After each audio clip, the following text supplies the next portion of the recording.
سے سلیمان علیہ السلام کا ذکر ہے، وہ داؤد علیہ السلام کے وارث تھے، بیٹے تھے، اور انہیں پرندوں کی بولیاں سکھائی گئیں۔ جنات اور انسانوں کے لشکر کا ایک فوجی ڈسپلن کے ساتھ ان کے پاس حاضر رہتے تھے۔ وہ جو ان کا لشکر تھا نا، اس میں انسان بھی تھے، جن بھی تھے، اور اس کے اندر پرندے بھی تھے۔ ان کا لشکر تھا، وہ ہمیشہ ان کے پاس رہتے تھے کہ حضرت سلیمان ایک دن اسی طرح نکلے، کہف پڑ گیا تھا، بارش نہیں ہوتی تھی، تو حضرت سلیمان باہر میدان میں نکلے دعا کرنے کے لیے، خشک سالی تھی۔ تو جب آپ گئے تو ایک چیونٹی اپنے پر پھیلا کے دعا مانگ رہی تھی۔ تو رب کریم نے فرمایا سلیمان آپ واپس چلے جائیں، بارش آ جائے گی پر آئے گی چیونٹی کی دعا پہ۔ تو حضرت سلیمان نے عرض کی مولا میں بھی تو اتنا لشکر لے کے آیا ہوں نا، تو چلو ہمیں بھی دعا کر لینے دے، تو چیونٹی کی دعا پہ برسا دینا پر دعا کر لینے دے۔ فرمایا نہیں، آپ واپس جائیں، دعا نہ مانگے۔ یا اللہ کیوں؟ فرمایا چیونٹی کا دل ٹوٹ جائے گا، وہ تو کہے گی کہ یہ سلیمان کے لشکر دعا پہ پھر بارش آئی ہے۔ تو آپ نہ کریں تاکہ اس کے دل میں یہ بات رہے کہ نہیں میرے رب نے میری دعا پہ بارش فرمائی۔ آپ جائیں، آج بارش آئے گی پر آئے گی چیونٹی کی دعا پہ۔ تو جو چیونٹی بارش کی دعا کرے قوم کے لیے، اللہ اگر اس کا ذکر قائم رکھتا ہے تو جو اپنی قوم کے لیے ہدایت کی دعا کرے۔ اور کبھی کبھی گردن جھکا کے دیکھا کرو کہ دل میں رسول اللہ کی امت کا درد کتنا ہے۔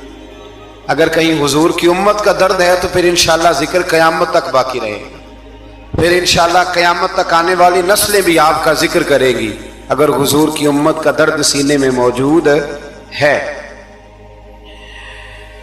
اسی طرح سے پھر حضرت سلیمان کے لشکر میں نا ایک ہدہد نامی پرندہ بھی تھا، لشکر کا کارکن تھا پرندہ۔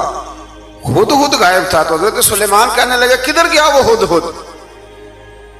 نظر نہ آج آیا، سخت سزا دوں گا، یہاں تو کوئی اچھی خبر لائے گا، چونکہ وہ ہدہد پرندہ جاتا تھا تو خبریں لا کے دیتا تھا، ورنہ سزا دوں گا۔ اتنی دیر میں ہدہد بھی آ گیا۔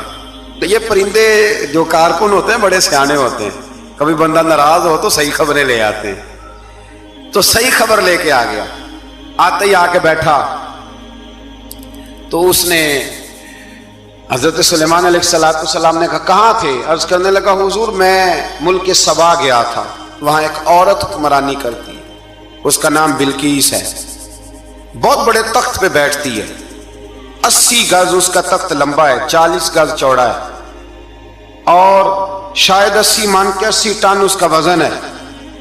تو حضور وہ سورج کو پوچھتے ہیں۔ حضرت سلیمان نے فوراً خط لکھا، فرمایا جا کے اسے میرا خط دے دو کہ یہاں تو کلمہ پڑھ کے ہماری فرما بردار بن جائے، ورنہ تیار ہو جائے، جو اللہ کے غیر کو پوچھتے ہیں ہم ان کے خلاف جنگ کریں گے۔ وہ جب لے کے گئے نا خط، یہ حدود گیا تو وہ میٹنگ کر رہی تھی، اس کے وزیر مشیر سارے بیٹھے تھے، اس نے جا کے خط پھینک دیا ملکہ بلقیس کی جھولی میں۔ اس نے خط پڑھا تو ڈر گئی، وزیروں کو بلایا۔ حضرت سلیمان، قرآن کہتا ہے حضرت سلیمان نے کہا تھا خط پھینک کے نا تو سائڈ پہ ہو کے سننا وہ کیا کہتے ہیں۔ بندوں کے لیے منع ہے، پرندوں کے لیے جائز ہے۔ بندوں کے لیے منع ہے سائڈ پہ ہو کے سننا، ہاں جس کی جاسوسی کی ڈیوٹی ہو، کفر کی جاسوسی، اس بندے کے لیے بھی جائز ہے۔ تو یہاں ایک تو وہ پرندے تھے، دوسرا کفر کی جاسوسی کر رہے تھے۔ سائڈ پہ ہو کے سننے لگے تو ملکہ بلقیس کہنے لگی اب کیا کرنا ہے، یہ خط آیا ہے۔ وہ کہنے لگے ہم تیار ہیں، آپ حکم کریں، ہم لڑنے کو تیار ہیں، لڑیں گے۔ وہ کہنے لگی نہیں تیزی نہ دکھاؤ، قرآن مجید کہتا ہے کہ وہ کہنے لگی جب لڑائیاں ہوتی ہیں تو شہر تباہ ہوتے ہیں، ملک کھنڈر بن جاتے ہیں، لڑائی مسئلے کا حل نہیں ہے۔ انہوں نے کہا کہ میں نبی ہوں، تو ایک دفعہ آزما لیتے ہیں کہ نبی ہیں کہ نہیں، معاذ اللہ آزما لیتے ہیں۔ کہا کیسے؟ کہنے لگی تحفے تائے بیچتے ہیں، اگر مال پر دل للچا گیا تو پھر نبی نہیں بادشاہ ہے، اور اگر مال پر دل للچایا نہ تو پھر اللہ کے کامل بندے۔ یہ فرق اس نے اس وقت بیان کیا۔ اس نے 500 کنیزیں، 500 غلام، بڑے شاندار لباس پہنا کے، 500 گھوڑا بڑا تگڑا، اس کے اوپر مال و اسباب رکھ کے تیاری کرا کے حضرت سلیمان کی طرف بھیجا۔ ہدہد پہلے سے خبر لے کے آ گیا، حضور اس نے یہ پروگرام بنایا ہے۔ وہ جب آیا سارا کچھ تو حضرت سلیمان دیکھ کے جلال میں آ گئے، فرمانے لگے اسے جا کے کہہ دو تو مجھے کیا تحفے بھیجے گی، میرے رب نے مجھے مالا مال فرمایا ہوا ہے، انہیں مالا مال کیا میرے مالک نے، جا اسے جا کے کہہ تو کیا تحفے دے گی۔ جب رب دیتا ہے تو پھر کوئی کمی ना वो नहीं छोड़ता। बंदे क्या दे सकते हैं, बंदे तो बेचारे 10 दे के तो 10 दिन उनकी आंखें नहीं खुलती। फरमाया मुझे अल्लाह ने जो दिया है क्या बात है उसके देने की। तो फरमाया उसे कहो या फरमाबरदार होके आ जाए या जंग के लिए तैयार हो जाए, हम उसे उसके शहर से जलील करके निकाल देंगे। उसने जाकर जब पैगाम दिया तो और उन लोगों ने भी आके बताया कि वहां तो हम अजीब मंजर देख के आए हैं कि जानवर भी हाथ बांधे खड़े हैं, वहां तो जिन्नात, सरकश जिन्नात खड़े हैं। वो बादशाह नहीं, वो नबी हैं, वो जो 500 गुलाम और 500 कनीदे गई थी, हवाल सुनाया आके। तो मलका बिल्कीस ने फिर खत लिखा कि मैं फरमा बरदार होके आ रही हूं। माना क्या है, मैं कलमा पढ़ने के लिए आ रही हूं। तो हजरत सुलेमान ने कहा भाई अब इस तरह करो, जरा फर्श बिछाओ। उन्होंने फर्श बिछाया, इस तरह का कि ऊपर फर्श था, नीचे मछलियां तैर रही, लग रहा था दरिया है। ड्यूटी लगा दी, जिन्नात ने बिछा दिया। उधर हजरत सैयदना सुलेमान फरमाने लगे अब चूंकि मान के आ रही है तो उसे अपनी नबूवत की अलामतें भी दिखानी है। उसने तख्त बड़ा शानदार बनवाया था, और खवातीन में जो आदतें खवातीन वाली होती हैं वो जाती नहीं। वो 7 कमरों में ना पीछे अपना तख्त रख के तो 7 दरवाजे बंद करके आई। उस जमाने में एक रिवाज था, वो जुलेखा ने भी 7 दरवाजे मुकफ्फल के एक रिवाज था।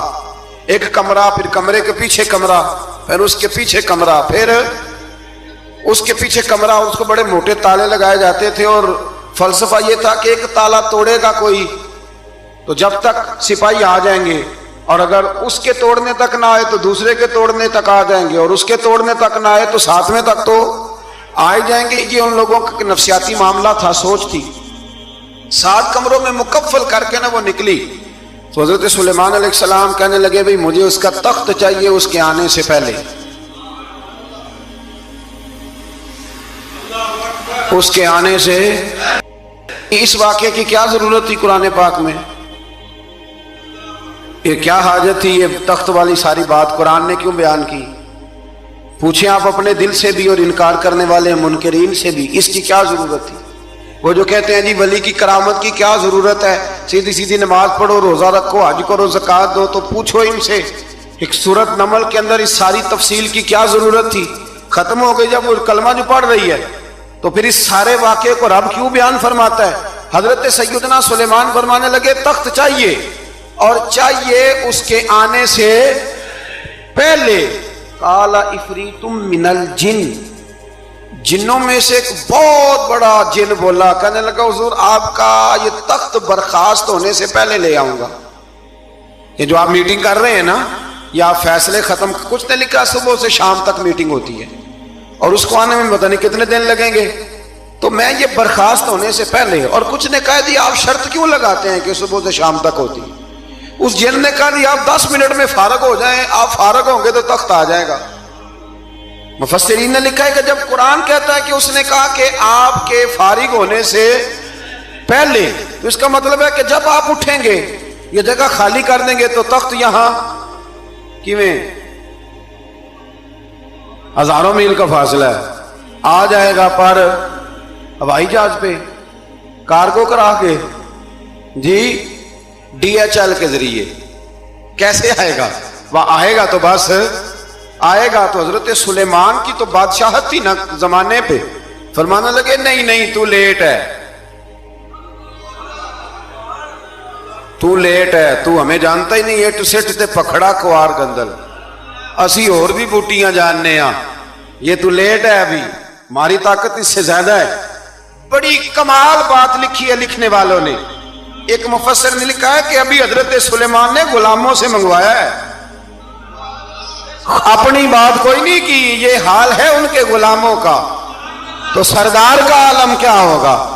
हजरत सुलेमान कहने लगे भी जल्दी जाइए। काल अल्लज़ी इंदहु इल्मुम मिनल किताब अना आतीका बिही क़ब्ल अन यरतद्दा इलैका तरफुक। तो उठा उनमें से वो जिसके पास किताब में से इल्म था, सारी किताब का भी नहीं, इल्मुम मिनल किताब, किताब वो उठे जिनके पास किताब में से इल्म था। तो वो उठ के कहने लगे हुजूर मैं ले आऊंगा, कब? आपके आंख झपकने से आंख झपकने से, बंदा था जिन था, जिन की तो बात मानी नहीं उन्होंने। क्या कहा? आंख झपकने से, मैं आंख झपकने से पहले ले आऊंगा। तो हज़रत सुलेमान कहने लगे तू ठीक है, चल ला फिर, ला फिर। आंख झपकने से फिर वो तख्त आ गया। तो हज़रत सुलेमान से पूछा ये क्या है? काला हाजा मिन फضल रब्बी। फरमाने लगे कुछ भी नहीं। हज़रत सुलेमान कहने लगे ये मेरे रब का फजल है। 12 इस वली का नाम था आसफ बिन बरखिया। आसफ बिन बरखिया जी हज़रत सुलेमान के वजीर थे। वो आई मलका बिल्कीस, और जब वो आई ना तो उसने देखा कि ये तो आगे सामने हज़रत सुलेमान बैठे हैं, और जो रास्ता है ना दरमियान में, वो फर्श है कि दरिया है समझ नहीं आ रही। तो उसने ना अपना यूं करके ऊपर कपड़ा उठाना शुरू कर दिया कि नीचे पानी है। तो हज़रत सुलेमान कहने लगे चलती आ, नीचे कुछ भी नहीं।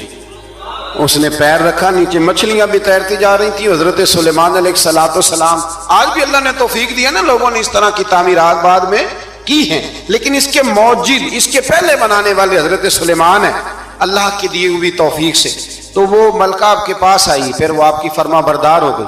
और बाद मुफस्सिरीन ने यह लिखा है कि उसने जब कलमा पढ़ा तो फिर उसका निकाह भी हज़रत सुलेमान से हुआ। ये भी बाद लोगों ने लिखा है। तो इस सारे वाक़े को कुरान मजीद ने बयान फरमाया।